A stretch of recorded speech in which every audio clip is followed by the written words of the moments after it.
وائل لو سمحت بالدالة اللي معاك صب لي واحد قهوة ابني.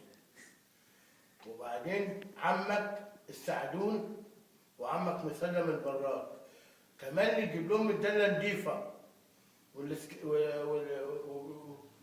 والاستكانات حلوة. ها؟ الفناجين تندمهم نضاف.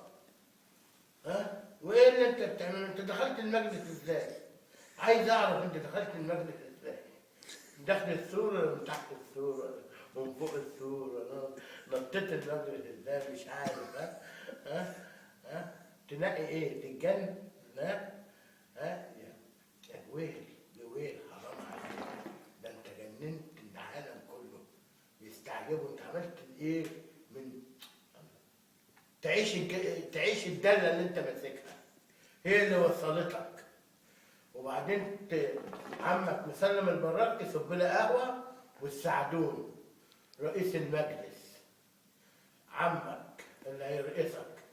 وبعدين لو اشتغلت معاه تصب لهم داله في المجلس ويكون السعدون موجود، ها هتشتغل بدل ضايع، بدل اوفر تايم كمان هنديك في اوفر تايم.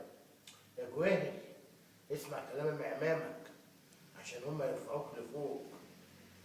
ها لو ما اشتغلتش كويس تشيلك شك، لو ما عملتش قهوه حلوه لعم اعمامك